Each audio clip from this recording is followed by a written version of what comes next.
नमस्कार। मैं Shashi Prabha Saraswat, associate professor Hindi, राजकीय कन्या महाविद्यालय सीकर। प्रिय विद्यार्थियों, आज हम काव्य शास्त्र पढ़ेंगे।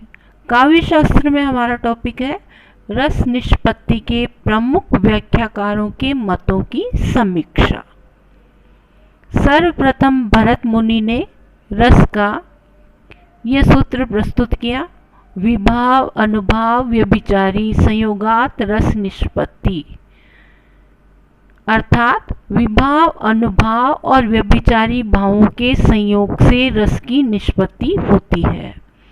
इस सूत्र में रस निष्पत्ति शब्द की व्युत्पत्ति एवं व्याख्या को लेकर प्रमुख आचार्यों ने अपने अपने मत की स्थापना की।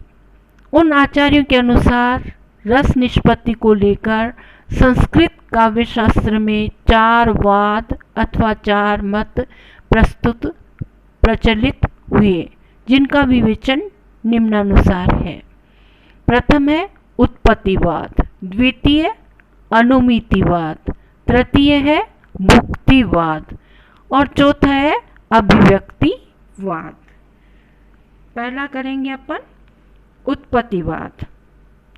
आचार्य भट्ट लोलट ने रस निष्पत्ति शब्द की व्याख्या करते हुए निष्पत्ति का अर्थ उत्पत्ति बतलाया।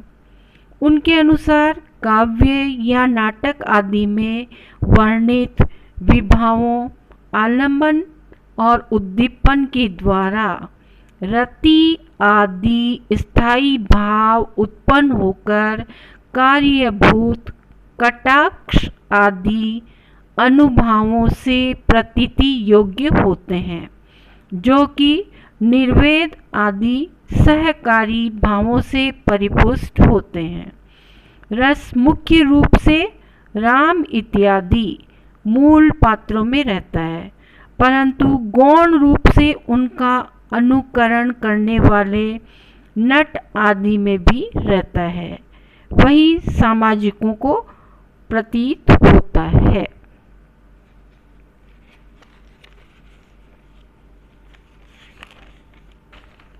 भट्ट लोलट के मत में रस की उत्पत्ति होती है तथा स्थायी भाव का विभाव आदि रूप में परिपुष्ट होकर रस रूप में परिगणन हो जाता है। इस मत में यह न्यूनता है कि रस मूल पात्र में रहता है, नट आदि में गौण रूप से रहता है, परंतु दर्शक पाठक को रस्सी में सांप की भ्रांति के समान भ्रमात्मक अनुभूति होती है। इसीलिए उत्पत्तिवाद को परवर्ती आचार्यों ने नितांत दूषित मत बतलाया है। दूसरा करते हैं अपन अनुमितिवाद। न्याय शास्त्र के आचार्य शंकुक ने भरत के रस सूत्र के रस निष्पत्ति शब्द की व्याख्या रस की अनुमिति बतलाई।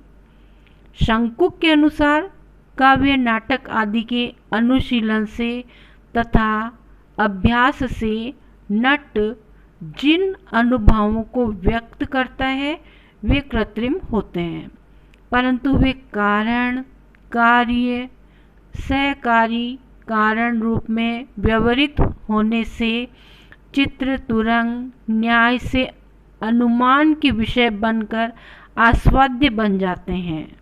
वह अनुमीयमान आस्वाद विलक्षण होने से रस कहलाता है। आचार्य शंकुक के मत में रस निष्पत्ति का अर्थ रस अनुमिति माना गया है, परंतु इस मत में यह न्यूनता है कि अनुमान या अनुमिति तो परोक्ष ज्ञान होता है, जबकि रसास्वाद तो साक्षात्कारात्मक है। फिर कृत्रिम विभाव आदि से अनिर्वचनीय रसास्वादन कैसे हो सकता है? इस कारण शंकुक का अनुमितिवाद उचित नहीं है। तीसरा है भुक्तिवाद। इस वाद की व्याख्याता आचार्य भट्ट नायक ने भरत सूत्र के रस निष्पत्ति का अर्थ रस भुक्ति किया है। भट्ट नायक के अनुसार काव्य और नाट्य में अभिधा से भिन्न विभाव आदि के द्वारा साधारणीकरण स्वरूप भावकत्व नामक व्यापार से भाव्यमान अर्थात साधारणीकृत स्थायी भाव सत्व के उद्रेक से प्रकाशमय और आनंदमय अनुभूति की वेदांतर स्पर्श शून्य दशा के समान बोझकत्व व्यापार से रस का भोग या आस्वादन किया जाता है, अर्थात रस की निष्पत्ति का आशय विभाव आदि का भोज्य भोजकत्व भाव से मुक्ति है। इस मत में साधारणीकरण का सिद्धांत यद्यपि मौलिक है और पूर्ववर्ती मतों से ये श्रेष्ठ है, फिर भी भट्ट नायक ने भोजकत्व व्यापार को अधिक बताया है। भोजकत्व का कार्य तो अभिधा से ही हो जाता है, फिर भावकत्व व्यापार से भी अधिक बताया गया है।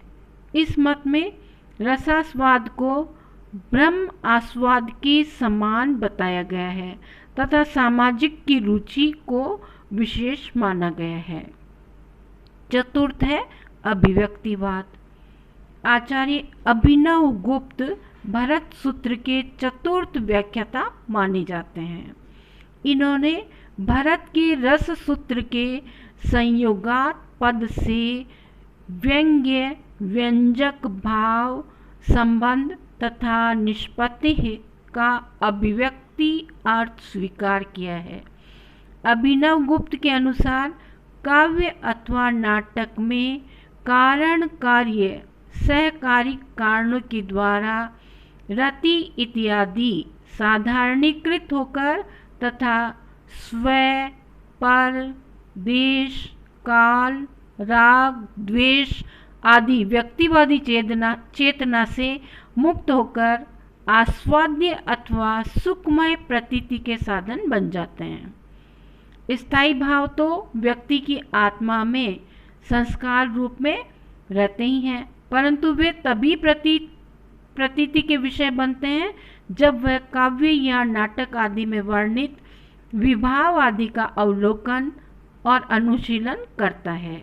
इस तरह सामाजिक के चित्त में साधारणीकरण दशा में वासना रूप संस्कार से उद्भूत स्थायी भाव रति आदि अलौकिक चमत्कारी एवं ब्रह्म आस्वाद के समान अनिर्वचनीय रूप में अभिव्यक्त होते रहते हैं, अर्थात आनंद की अनुभूति प्रदान करते रहते हैं।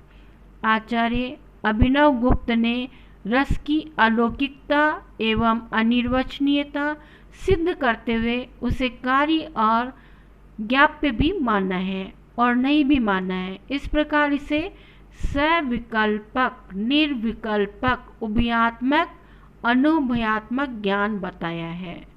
इस मत की यह विशेषता है कि इसमें रस निष्पत्ति को सामाजिकों के प्राकतन वासना रूप संस्कारों से संबद्ध बताकर रस की अनुभूति को हृदयगत आनंदाभिव्यक्ति से आस्वाद्य बताया गया है।